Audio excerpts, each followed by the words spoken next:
وَلَقَدْ صَدَقَكُمُ اللَّهُ وَعْدَهُ إِذْ تَحُسُّونَهُم بِإِذْنِهِ، اور بے شک اللہ نے تم سے کیا ہوا وعدہ سچا کر دیا جب تم ابتدا میں یعنی اس کے اذن سے ان کو قتل کر رہے تھے کافروں کو۔ حتی اذا فشلتم وتنازعتم فی الامر وعصیتم من بعد ما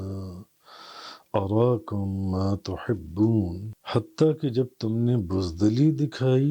اور حکم ماننے میں اختلاف کیا جو رسول کریم صلی اللہ علیہ وسلم نے حکم دیا تھا، اور اپنی پسندیدہ چیزوں مال غنیمت کو دیکھنے کے بعد تم نے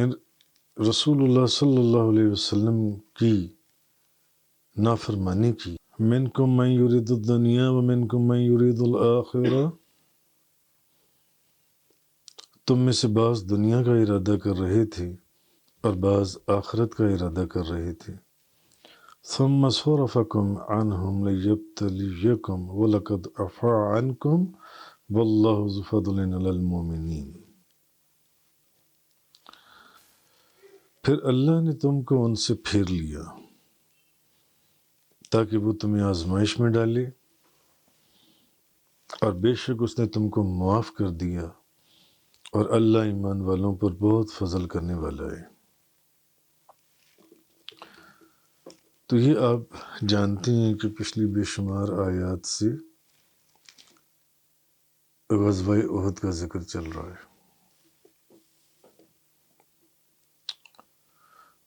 کرنے والا ہے۔ پھر اس کا ترجمہ ایک دفعہ اور سن کر سمجھ لیں تاکہ آپ کو اس کی انٹرپریٹیشن کو سمجھنے میں آسانی ہو جائے۔ بے شک اللہ نے تم سے کیا ہوا وعدہ سچا کر دیا جب تم اس کے اذن سے ان کو قتل کر رہے تھے، یعنی کافروں کو، جنگ کے شروع میں۔ حتی اذا فشلتم وتنازعتم فی الامر وعصیتم من بعد ما اراکم ما تحبون، حتیٰ کہ جب تم نے بزدلی دکھائی اور نبی کریم صلی اللہ علیہ وسلم کا حکم ماننے میں آپس میں اختلاف کیا، اور اپنی پسندیدہ چیزوں یعنی مال غنیمت کو دیکھنے کے بعد تم نے رسول اللہ صلی اللہ علیہ وسلم آپ کی نافرمانی کی، جو انہوں نے حکم فرمایا تھا اس کو پورا نہیں کیا، تو تم میں سے بعض دنیا کا ارادہ کر رہے تھے اور بعض آخرت کا ارادہ کر رہے تھے، تو پھر اللہ نے تم کو ان سے پھیر لیا تاکہ وہ تمہیں، اب جب تم نے بزدلی دکھائی اور ماننے سے انکار کیا، تو پھر تم جو فتح کی طرف جا رہے تھے تمہارا رخ ایک دم شکست کی طرف موڑ دیا گیا تاکہ تمہیں آزمائش میں ڈالا جائے۔ تو معلوم ایک بات یہ بھی سمجھ میں آئی کہ اگر ذہن میں کوئی نافرمانی تو دور کی بات ہے، کوئی حکم کے ماننے میں خیال بھی آ جائے، تو آپ کی جس کام کے اندر فتح ہوتی ہے اس کو یا تو شکست میں تبدیل کر دیا جاتا ہے یا آزمائشوں میں مبتلا کر دیا جاتا ہے۔ پھر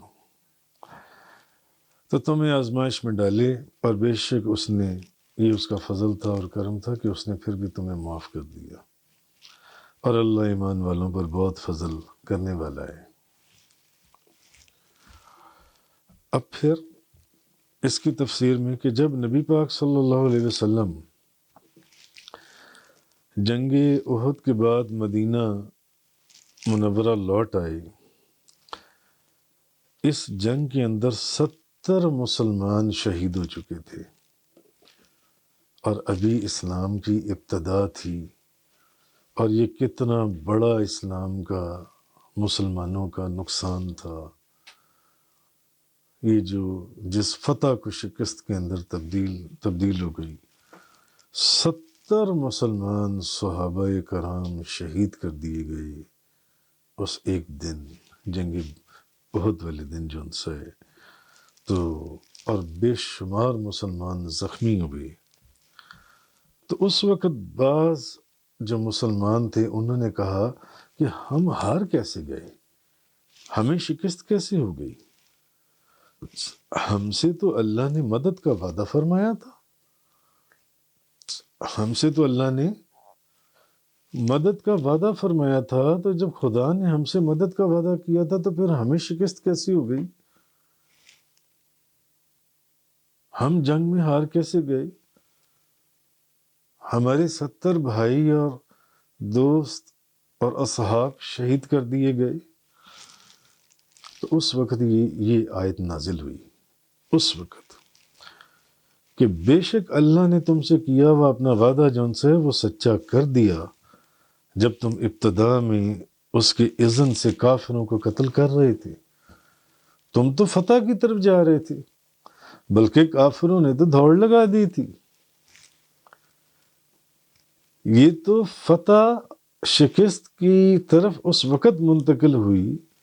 فتح شکست میں اس وقت تبدیل ہوئی جب جس جگہ پر نبی کریم صلی اللہ علیہ وسلم نے ان صحابہ کرام کو بٹھایا تھا اور وہ وہاں پر بیٹھے نہیں، اس وقت ان کی فتح کو ان کی شکست میں تبدیل کر دیا گیا، اور پیچھے سے خالد بن ولید نے حملہ کر دیا، اور جو آگے کافر دوڑے جا رہے تھے انہوں نے جب دیکھا کہ خالد بن ولید پیچھے سے آ گیا، وہ آگے جو دوڑے وہ بھی آگے سے واپس لوٹ آئے، اور مسلمان درمیان میں آ کر شہید ہونا شروع ہو گئے اس وقت۔ تو معلوم یہ ہوا کہ جس جگہ پر بٹھا دیا جائے اس جگہ سے اٹھنے کا تصور بھی نہیں کرنا چاہیے، حالانکہ نبی پاک صلی اللہ علیہ وسلم نے یہ طریقت کا مسئلہ پہلے ہی صحابہ کرام کو فرما دیا تھا کہ سنو، بھلے ہمیں شکست ہو، بھلے ہمیں فتح ہو، جگہ نہ چھوڑنا، جہاں بٹھا رہا ہوں یہاں سے اٹھنا نہ، ورنہ زندگی کی کامیابی، منزل مقصود اور فتح شکست میں تبدیل ہو جائے گی۔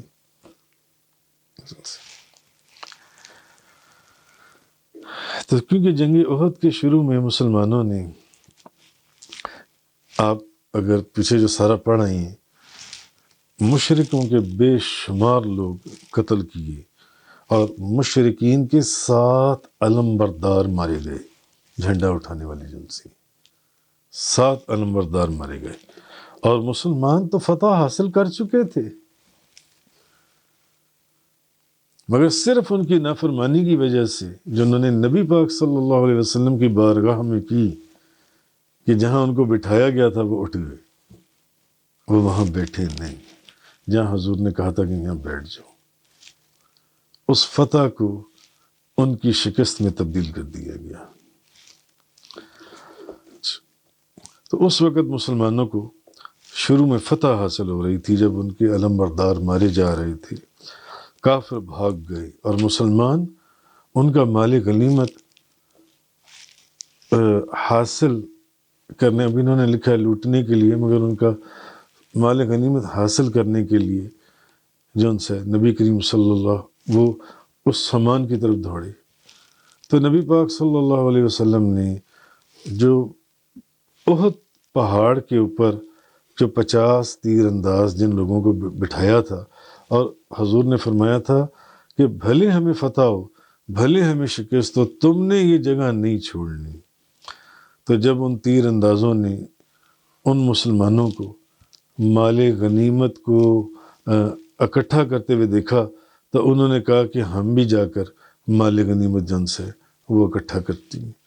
تو ان کے سردار حضرت عبداللہ بن جبیر نے ان کو منع کیا اور کہا کہ نبی پاک صلی اللہ علیہ وسلم نے حکم دیا تھا کہ ہم یہاں سے نہ ہٹیں، ہم یہاں سے نہ ہلیں، لیکن کسی نے ان کی بات نہیں مانی۔ انہوں نے کہا نہیں، جنگ تو فتح میں تبدیل ہو گئی، کافر تو اپنا مال اسباب چھوڑ کر بھاگ گئے، دوڑو اور اس سامان کو اکٹھا کرو، اس کو پکڑو جن سے۔ تو ماں سوائے 2-4 کے کسی نے ان کی بات نہ مانی۔ اب وہ جو جگہ تھی وہ خالی ہو گئی۔ اب خالد بن ولید کی نظر اس جگہ کے اوپر تھی، انہوں نے ایک دستہ لے کر اس جگہ کے اوپر پیچھے سے حملہ کر دیا جن سے۔ اب مسلمان مال غنیمت جن سے وہ شیخ الحدیث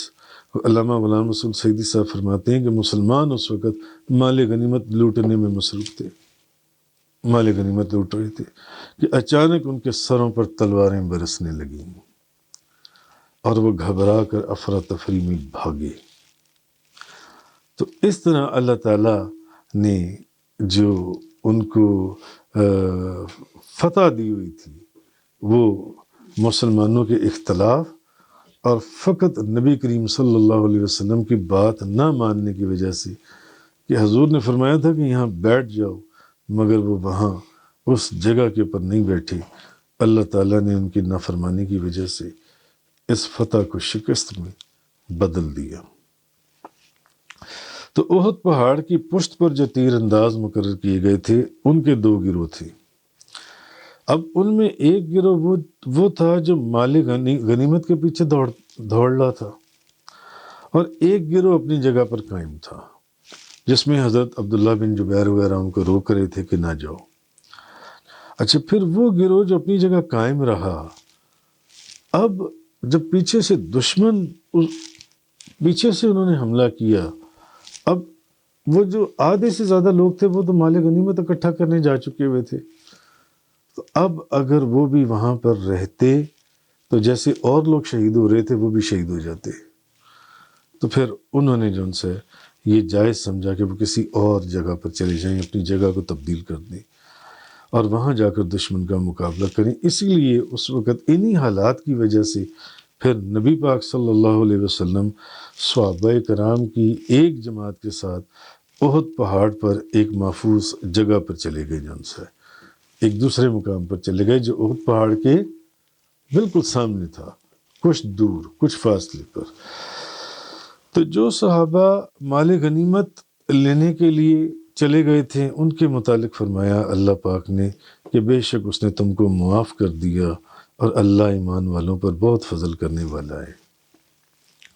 اچھا، اللہ تعالیٰ نے اب کفار کے دلوں میں مسلمانوں کا رعب ڈال دیا تھا، دوسرا جو نقطہ ہے، لیکن جب مسلمانوں کا ایک گروہ نبی پاک صلی اللہ علیہ وسلم کے خلاف مال غنیمت لوٹنے کے لیے بھاگا، وہ فرماتی ہیں تو اللہ تعالیٰ نے بطور سزا اب کیا کیا کہ مسلمانوں کا جو رعب تھا وہ کافروں کے دلوں میں سے اٹھا لیا، اور کافر جو پہلے ڈر کر بھاگے جا رہے تھے وہی کافر اب انہوں نے واپس لوٹ کر، اور پیچھے سے خالد بن ولید کے جو ساتھ جو لوگ تھے کافر، ان سب نے مسلمانوں کے اوپر حملہ کر دیا جن سے، جبکہ پہلے خدا نے ان کے دلوں میں مسلمانوں کی دہشت اور رعب کو قائم کر دیا تھا۔ مگر جب انہوں نے نبی پاک صلی اللہ علیہ وسلم کی بات نہیں مانی تو اس نافرمانی کی وجہ سے کافروں کے دلوں کے اندر جو مسلمانوں کا رعب دبدبہ تھا اللہ نے وہ اٹھا لیا جن سے۔ اور اس چیز کو اللہ تعالیٰ نے مسلمانوں کے لیے آزمائش بنا دیا، جو پچھلی آیت کے اندر سر ہم بیان کیا۔ تو رسول کریم صلی اللہ، تاکہ وہ جو ان سے مسلمان جو ہیں وہ نبی پاک صلی اللہ علیہ وسلم کے حکم کی جو انہوں نے مخالفت کی ہے اس سے استغفار کریں۔ پھر اللہ تعالیٰ نے بیان فرمایا کہ یہ صدقہ جو کچھ بھی تھا نبی پاک صلی اللہ علیہ وسلم کا، اللہ نے ان مسلمانوں کو معاف کر دیا اللہ نے ان مسلمانوں کو معاف۔ تو اللہ تعالیٰ نے فرمایا بے شک اس نے تم کو معاف کر دیا۔ کیوں؟ یعنی اس کی حکم عدولی کی سزا میں جن کے حکم، جنہوں نے تمہیں حکم دیا تھا کہ یہاں بیٹھ جاؤ اور تم نے بیٹھنے سے انکار کر دیا، وہ چاہتا تو تمہیں نیست و نابود کر دیتا،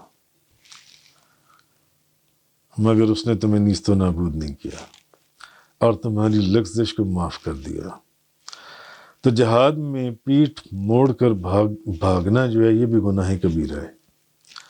تو اب اس گناہ کبیرہ پر مسلمانوں کے معافی مانگنے کا ذکر نہیں کیا گیا کہ ابھی مسلمانوں نے جن سے یہ غلطی ہوئی تھی انہوں نے اللہ تعالیٰ کی بارگاہ میں معافی مانگی ہو کہ مولا کریم ہمیں معاف فرما دے، ہم تیری بارگاہ میں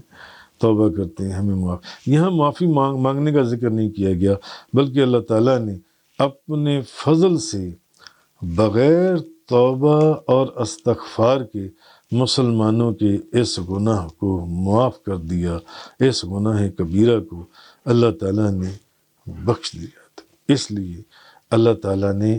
یہاں پر اپنے فضل کا ذکر فرمایا کہ اللہ ایمان والوں پر بہت فضل کرنے والا ہے۔ وَلَقَدْ عَفَا عَنْكُمْ وَاللَّهُ ذُو فَضْلٍ عَلَى الْمُؤْمِنِينَ، اور بے شک اس نے تم کو معاف کر دیا، اور اللہ ایمان والوں پر بہت فضل کرنے والا ہے۔ تو اس آیت سے یہ دلیل ہمیں حاصل ہوئی کہ اللہ تعالیٰ جو ہے بعض اوقات ایسا بھی ہوتا ہے، مگر ہر جگہ ایسا نہیں ہے کہ یہ قانونی بن جائے، کہ اللہ تعالیٰ اگر چاہے، یہ اللہ کی مرضی ہے، تو وہ بغیر توبہ کے گناہ کبیرہ کو بھی معاف کر دیتا ہے، اور اہل سنت والجماعت کا یہی مذہب ہے۔ بعض دوسرے فرقوں کا یہ مذہب نہیں ہے، وہ کہتے ہیں کہ نہیں، بغیر توبہ کے گناہ کبیرہ معاف نہیں ہو سکتے، مگر اہل سنت والجماعت کا یہ مذہب ہے کہ نہیں، بغیر توبہ کے بھی اگر اللہ تعالیٰ چاہے، اللہ کی رحمت اپنے جوش میں، اس کا فضل اپنے کرم کے سمندر کے سے وہ اگر چاہے تو وہ پھر ایسا بھی ہوتا ہے کہ بعض اوقات بغیر توبہ کے اللہ تعالیٰ گناہ کبیرہ کو بھی معاف کر دیتا ہے۔ یہی اہل سنت والجماعت کا مذہب ہے، اور اسی کا ذکر اس آیت کے آخر پر اس نے کیا کہ اس نے تمہیں معاف کر دیا، اور ان مسلمانوں کی توبہ کا یا معافی کا کہیں اس نے ذکر نہیں کیا۔ تو یہ پچھلی آیت کا اب آپ کو ترجمہ یا شرح آپ کو سمجھ آ گئی ہوگی۔ بَلَقَدْ صَدَقَكُمُ اللَّهُ وَعْدَهُ إِذْ تَحُسُّونَهُم بِإِذْنِهِ، اور بے شک اللہ نے تم سے کیا وہ وعدہ سچا کر دیا جب تم ابتدا میں اس کے اذن سے ان کافروں کو قتل کر رہے تھے، حتیٰ کہ جب تم نے بزدلی دکھائی اور نبی پاک صلی اللہ علیہ وسلم کا حکم ماننے میں اختلاف کیا، اور اپنی پسندیدہ چیزیں یعنی مال غنیمت کو دیکھنے کے بعد تم نے نبی پاک صلی اللہ علیہ وسلم کی نافرمانی کی جن سے، تو تم میں سے بعض دنیا کا ارادہ کر رہے تھے اور بعض آخرت کا ارادہ کرتے تھے۔ منکم من یرید الدنیا ومنکم من یرید الآخرہ ثم صرفکم عنہم لیبتلیکم ولقد عفا عنکم واللہ ذو فضل علی المؤمنین۔ تو پھر اللہ نے تم کو ان سے پھیر لیا تاکہ وہ تمہیں آزمائش میں ڈالے، اور بے شک اس نے تمہیں معاف کر دیا، اللہ ایمان والوں پر بہت فضل کرنے والا ہے۔ آگے فرمایا اِذْ تُصْعِدُونَ وَلَا تَلْوُونَ عَلَىٰ أَحَدٍ وَالرَّسُولُ يَدْعُوكُمْ فِي أُخْرَاكُمْ فَأَصَابَكُمْ غَمًّا بِغَمٍّ لِكَيْ لَا تَحْزَنُوا عَلَىٰ مَا فَاتَكُمْ وَلَا مَا أَصَابَكُمْ وَاللَّهُ خَبِيرٌ بِمَا تَعْمَلُونَ۔ جب تم چڑھتے جا رہے تھے اور کسی کو پیٹھ پھیر کر نہیں دیکھ رہے تھے، اور رسول تمہاری پچھلی جماعت میں کھڑے تمہیں بلا رہے تھے، تو اللہ نے تمہیں غم بالائے غم میں مبتلا کر دیا۔ کیوں؟ کیونکہ تم نبی پاک صلی اللہ علیہ وسلم کو کہ حکم عدلی کر رہے تھے، ان کی نافرمانی کر رہے تھے، تو تاکہ مال غنیمت سے محرومی اور اس شکست کی مصیبت پر تم غم زدہ نہ ہو، اور اللہ تمہارے کاموں کی خبر رکھنے والا ہے جن سے۔ اچھا، اب قتادہ بیان کرتے ہیں کہ جنگ احد کے دن مسلمان وادی میں بھاگے جا رہے تھے، اور نبی پاک صلی اللہ علیہ وسلم ان کو پیچھے سے پکار رہے تھے کہ اللہ کے بندوں میری طرف آؤ، اللہ کے بندوں میری طرف آؤ۔ وہ مسلمان بھاگ رہے تھے اور حضور ان کو پیچھے سے آوازیں دے رہے تھے کہ واپس آؤ، واپس آؤ، اور وہ دوڑ لیتے۔ یا ان لوگوں کو جنہوں نے اپنی جگہ کو چھوڑ دیا تھا، جن کی وجہ سے اللہ نے اس فتح کو شکست میں تبدیل کر دیا۔ تو اور ایک روایت میں کہ احد کے دن جب مشرکین نے مسلمانوں پر شدت سے دباؤ ڈالا اور ان کو شکست دے دی تو بعض مسلمان مدینہ منورہ چلے گئے اور بعض پہاڑ پر چڑھ کر ایک چٹان کی اوٹ میں ہو گئے، اور نبی پاک صلی اللہ علیہ وسلم ان کو پیچھے سے پکار رہے تھے کہ واپس آ جاؤ، واپس آ جاؤ۔ تو اس آیت میں اللہ تعالیٰ نے مسلمانوں کے پہاڑ پر چڑھنے اور نبی پاک صلی اللہ علیہ وسلم کے ان کو بلانے کا ذکر کیا ہے۔ تو دوسری چیز یہ بھی ہے کہ جنگ احد میں اصل میں ان کو بہت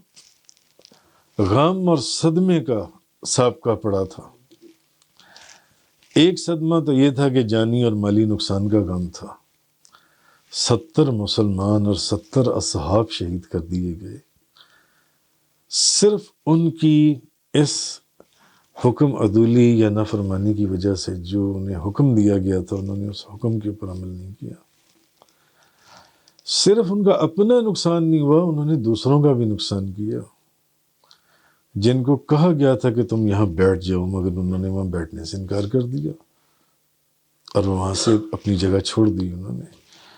تو تمام مسلمانوں کو پھر جو ہزیمت اٹھانی پڑی، پھر اس کا غم تھا۔ پھر نبی پاک صلی اللہ علیہ وسلم کا جو چہرہ زخمی ہوا، پھر آپ کا دانت مبارک شہید ہوا، پھر اس کا غم تھا۔ پھر نبی پاک صلی اللہ علیہ وسلم کی جو شہادت کی خبر پھیل گئی، صرف یہ ان لوگوں کی وجہ سے ہوا جو میں بار بار عرض کر رہا ہوں کہ جن کو نبی پاک صلی اللہ علیہ وسلم نے بھی کہا تھا کہ یہاں بیٹھ جاؤ، اس جگہ پر بیٹھ جاؤ، اور انہوں نے اس جگہ پر بیٹھنے سے انکار کر دیا۔ پہلے بیٹھ گئے، بعد میں اٹھ کر غائب ہو گئے وہاں سے، جن سے مال غنیمت کو حاصل کرنے کے لیے اپنی جگہ کو چھوڑ دیا، جس کی وجہ سے یہ اتنے بے شمار اس جنگ کے اندر نقصان اٹھانی پڑے۔ پھر نبی پاک صلی اللہ علیہ وسلم کی شہادت کی خبر پھیل گئی کہ حضور تو پردہ فرما گئے۔ اس میں جو ایک بغدڑ مچی اور ایک افراتفری پھیلی جو ان سے یہ، پھر اس چیز کا بھی ان کو غم تھا کہ یہ ہم سے ہوا کیا، ہم نبی کریم صلی اللہ علیہ وسلم کو چھوڑ کر بھاگ گئے تھے یہاں سے جن سے۔ تو اس بزدلی کا بھی دکھانے کا بھی غم تھا کہ یہ ہم نے کیا کیا اس وقت، کیونکہ کئی مسلمان وہاں سے دائیں بائیں کے پہاڑوں میں چلے گئے تھے اور کئی مدینہ منورہ واپس لوٹ آئے تھے۔ پھر آپ سرکار صلی اللہ علیہ وسلم کے حکم کے ماننے میں جو اختلاف اور تنازع کیا، اپنی اپنی انٹرپریٹیشنز کی، اس کی وجہ سے بھی یہ سارا نقصان اور یہ حادثہ پیش آیا۔ اسی کی وجہ سے پھر ابو سفیان نے جو پلٹ کر حملہ کر دیا جن سے، اس کا بھی غم تھا۔ پھر مسلمانوں کے جو احباب اور رشتہ دار مارے گئے، پھر ان کا مسئلہ کیا گیا، اس کا بھی غم تھا۔ تو یہ تمام چیزیں جن سی ہیں، تو مسلمان اس طرح اس دن بھاگے جاتے تھے جس کا اس آیت میں ذکر آیا۔ لیکن بعد میں حضرت کعب بن مالک نے نبی پاک صلی اللہ علیہ وسلم کو سب سے پہلے پہچانا اور انہوں نے بلند آواز سے آواز دی کہ مسلمانوں مبارک کو نبی پاک صلی اللہ علیہ وسلم یہ رسول کریم صلی اللہ علیہ وسلم نے،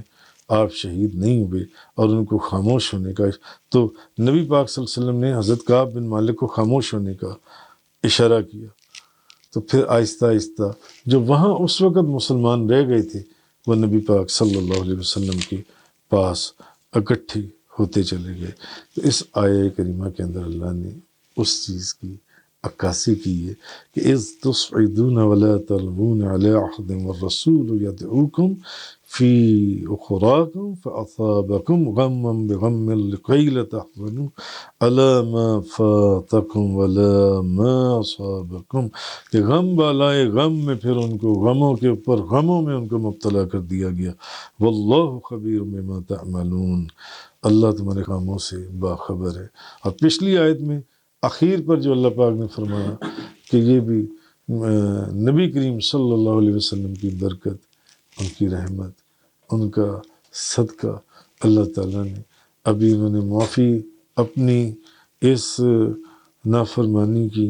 مانگی نہیں تھی، اللہ تعالیٰ نے ان کو معاف فرما دیا، ان مسلمانوں کو صدقہ نبی پاک صلی اللہ علیہ وسلم کا۔ صدق اللہ تعالیٰ۔ رسول اللہ صلی اللہ علیہ وسلم. تفسیر قرآن کا یہ لیکچر انگلش میں سننے کے لیے براہ کرم ڈسکرپشن میں موجود لنک پر کلک کریں.